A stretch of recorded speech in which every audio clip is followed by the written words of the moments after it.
마태복음 7장 1에서 12절 말씀입니다. 7장 비판을 받지 아니하려거든 비판하지 말라. 너희가 비판하는 그 비판으로 너희가 비판을 받을 것이요 너희가 헤아리는 그 헤아림으로 너희가 헤아림을 받을 것이니라. 어찌하여 형제의 눈 속에 있는 티는 보고 내 눈 속에 있는 들보는 깨닫지 못하느냐. 보라, 내 눈 속에 들보가 있는데 어찌하여 형제에게 말하기를 나로 내 눈 속에 있는 티를 빼게 하라 하겠느냐. 외식하는 자여, 먼저 내 눈 속에서 들보를 빼어라. 그 후에야 밝히 보고 형제의 눈 속에서 티를 빼리라. 거룩한 것을 개에게 주지 말며 너희 진주를 돼지 앞에 던지지 말라. 그들이 그것을 발로 밟고 돌이켜 너희를 찢어 상하게 할까 염려하라. 사랑하는 형제 여러분, 4월 23일 토요일 저녁 묵상에 오신 것을 환영합니다. 예수님께서 천국의 왕으로서 5, 6장에서 천국 시민의 생활 원리를 제시하셨습니다. 7장부터는 그 구체적인 실천적 규범을 가르치십니다. 하나님의 나라는 말에 있지 않고 능력에 있기 때문에 실천 규범을 실천하여서 능력이 되어야 할 것입니다. 6절까지의 주제는 비판하지 말라입니다. 비판하지 말라는 옳고 그름에 대한 판단 금지는 아닙니다.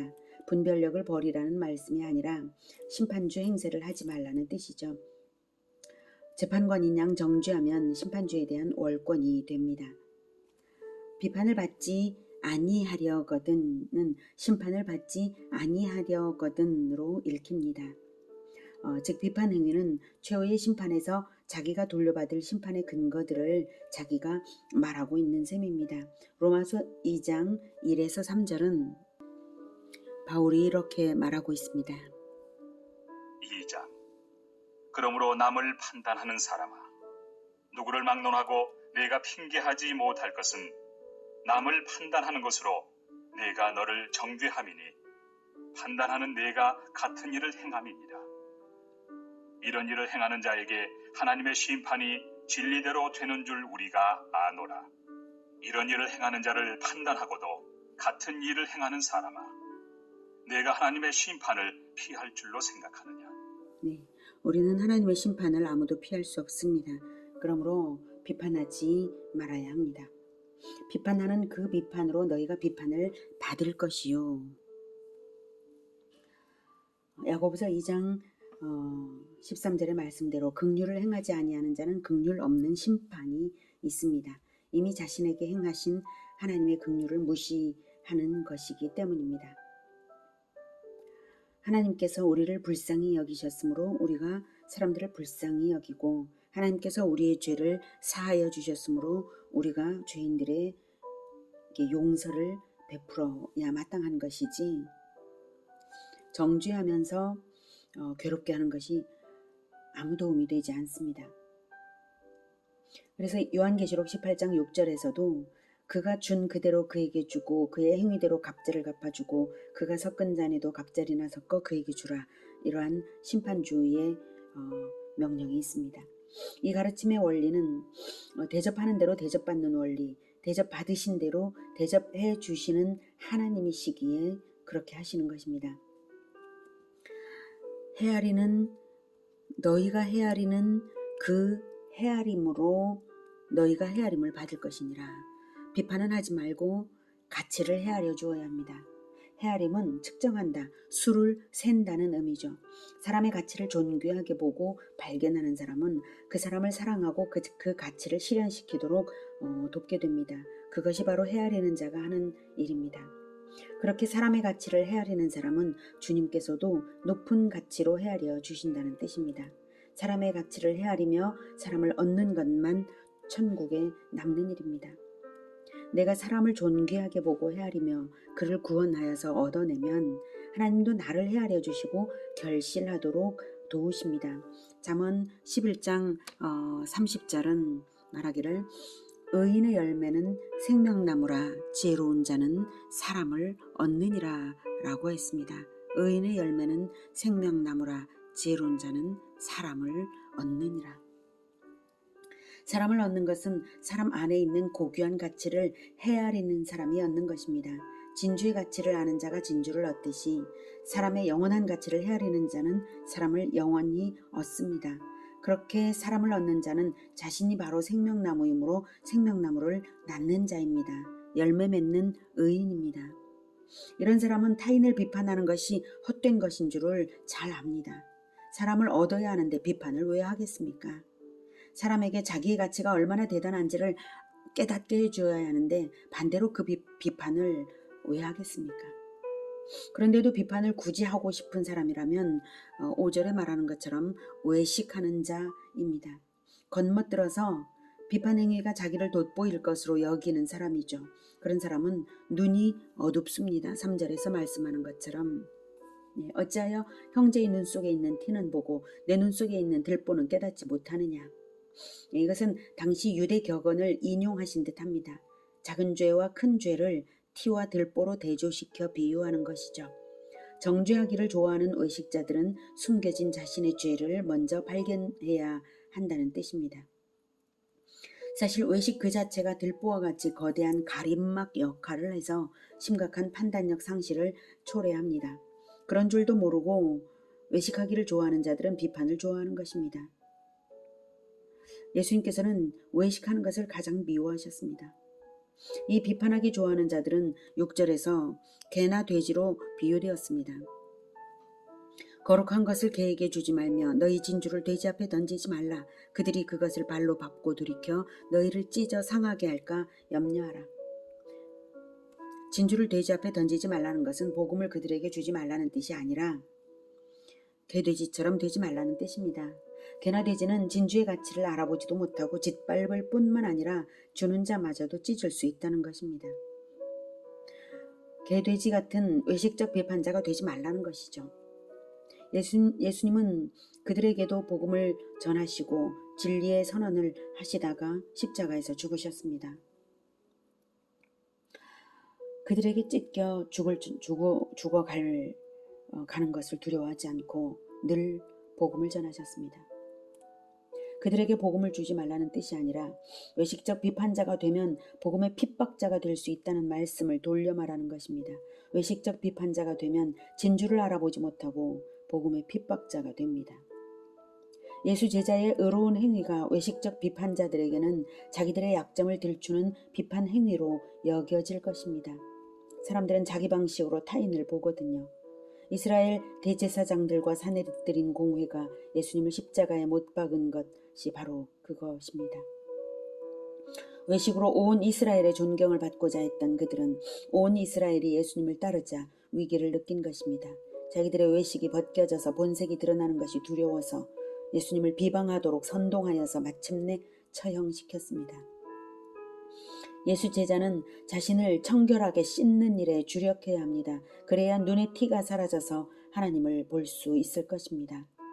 마태복음 5장 8절에서 마음이 청결한 자는 복이 있나니 그들이 하나님을 볼 것이라고 말씀하셨죠. 사람 안에 있는 하나님의 형상을 발견해내는 눈은 마음이 청결한 자의 눈입니다. 사람 안에 있는 하나님의 형상을 발견하십시오. 모든 애벌레 안에는 나비의 형상이 숨어 있지 않습니까? 그것이 본질이죠. 본질을 못 보고 현상이 애벌레라고 애벌레를 무시하는 것은 어리석지 않습니까? 무용지물입니다. 사람을 얻는 일에 도움이 되지 않습니다. 비판은. 우리는 사람을 구하고 찾고 사람을 얻도록 마음문을 두드리고 두드려야 하는 사람들입니다. 사람만이 가장 존귀한 보배이고 영원히 가는 것이기 때문이죠. 우리가 사람의 영혼 말고 그 무엇을 구하고 찾고 두드릴 것이 있겠습니까? 7절 구하라. 그리하면 너희에게 주실 것이요. 찾으라. 그리하면 찾아낼 것이요. 문을 두드리라. 그리하면 너희에게 열릴 것이니 구하는 이마다 받을 것이요. 찾는 이는 찾아낼 것이요. 두드리는 이에게는 열릴 것이니라. 너희 중에 누가 아들이 떡을 달라 하는데 돌을 주며 생선을 달라 하는데 뱀을 줄 사람이 있겠느냐? 너희가 악한 자라도 좋은 것으로 자식에게 줄 알거든. 하물며 하늘에 계신 너희 아버지께서 구하는 자에게 좋은 것으로 주시지 않겠느냐? 그러므로 무엇이든지 남에게 대접을 받고자 하는 대로 너희도 남을 대접하라. 이것이 율법이요 선지자니라. 이 말씀은 많은 그리스도인들이 좋아하는 말씀인데요. 오해도 많이 하는 말씀입니다. 바르게 이해하려면 문맥을 읽어야 합니다. 11절까지만 읽으면 안 되고요. 반드시 12절을 붙여서 한 문단으로 읽어야 의미의 중심을 놓치지 않습니다. 12절에 중심 뜻이 있거든요. 12절이 그러므로로 시작이 되죠. 앞에 11절까지를 전제로 해서 말하고자 하는 것이 12절이죠. 그런데 정작 많은 사람들이 12절은 관계치 않고 앞에 11절까지만 좋아하는 경우들이 많습니다. 12절 먼저 보겠습니다. 그러므로 무엇이든지 남에게 대접을 받고자 하는 대로 너희도 남을 대접하라. 이것이 율법이요 선지자니라. 율법이요 선지자니라는 율법서와 선지서다라는 말씀입니다. 즉 구약 성경의 중심 원리가 이것이다 라고 하시는 것입니다. 대접을 받고자 하는 대로 너희도 남을 대접하라가 구약 성경의 황금률입니다. 사람에게 보상을 받을 것을 기대하고 조건적인 공급을 하라는 뜻이 아닙니다. 오히려 하나님이 대가지불의 원리에 철저하신 분이시라는 뜻입니다. 하나님을 위하여 섬겨드릴 때 하나님으로부터 보상이 있다는 뜻입니다. 사람을 섬겨도 하나님을 위하여 섬기면 하나님이 받으시고 하나님이 보상해 주십니다. 정말로 구약 전체의 원리가 그러한가 들여다보면 정말로 그렇습니다. 율법서의 중심에는 제사 제도가 있는데요. 제사 제도는 사람의 죄를 대신해서 짐승의 생명을 대가로 지불하는 대속의 원리입니다. 대속의 원리가 없는 제사는 없고 제사가 아닌 규례들도 하나같이 대속의 원리를 따랐습니다.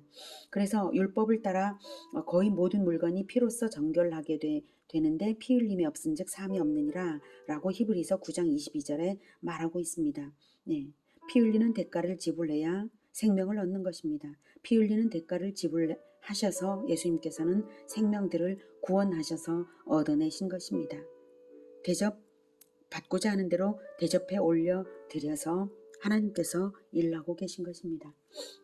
예수님은 십자가에서 피를 흘리며 죽으실 때 자기 생명을 죄인을 위해 하나님께 올려드렸기에 하나님은 예수님의 생명을 우리 죄인 대신 받으신 것이고 대가 지불에 따른 보상의 원리대로 많은 생명들을 예수님께 붙여서 하나님 나라를 허락하신 것입니다.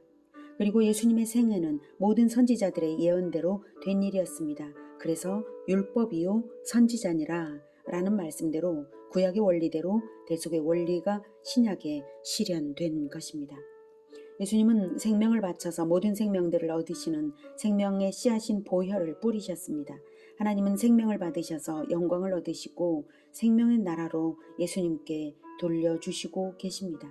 십자가의 원리, 즉 대속의 원리가 진리의 핵심이며 하나님 스스로 이 원리대로 하시기 때문에 대접해드리면 하나님께서 보상을 하시는 것입니다.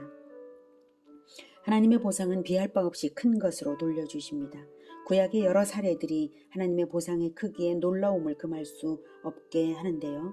하나님이 아브라함에게 이삭을 번제로 요구하셨고 그의 순종한 아브라함에게 약속하신 것은 그리스도를 통한 만민 구원이었습니다. 내 아들을 나에게 바쳤으니 나도 내 아들을 너에게 준다고 하신 셈이죠. 이렇게 비할 바 없는 보상으로 돌려주시기 위해 먼저는 희생을 요구하시는 하나님이십니다. 다윗은 하나님의 요구가 없었는데도 자원해서 하나님의 집 건축을 소원했습니다.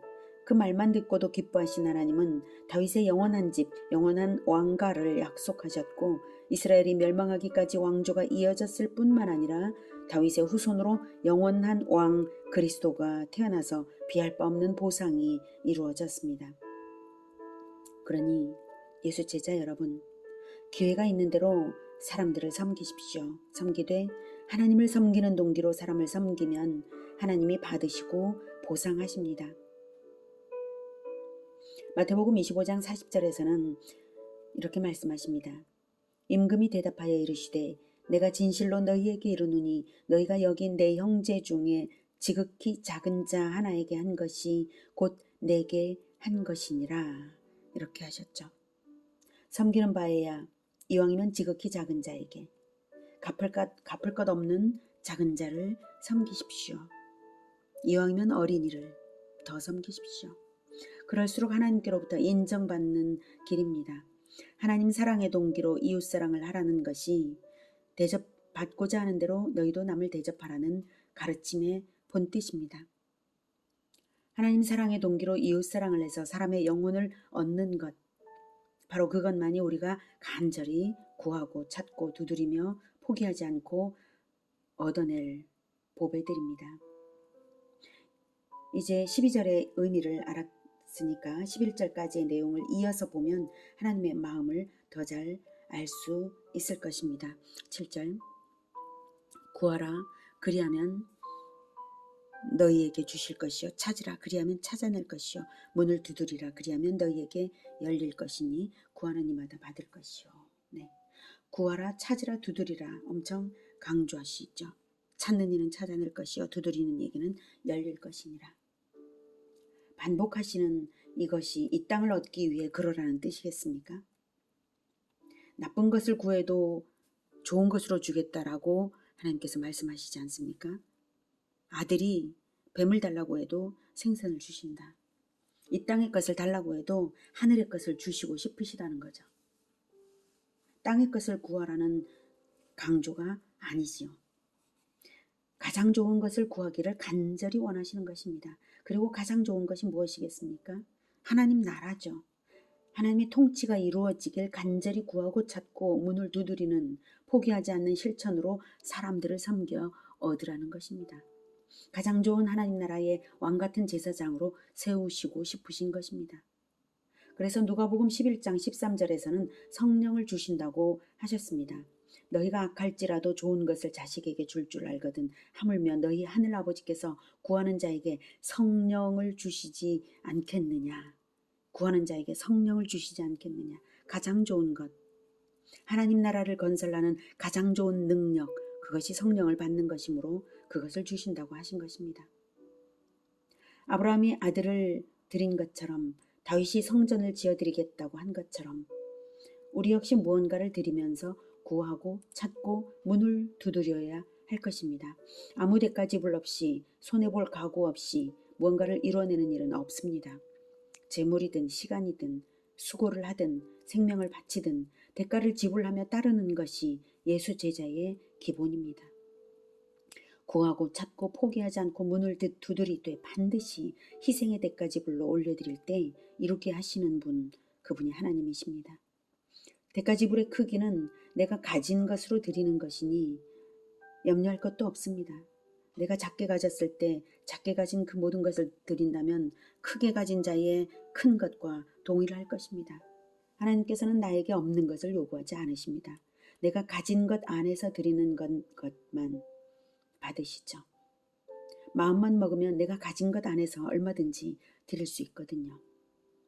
하나님께 가장 좋은 것을 구하고 찾고 문을 두드리면서 희생의 대가를 바쳐드려서 가장 좋은 보상을 받는 우리 모두가 되기를 축복합니다. 기도하겠습니다.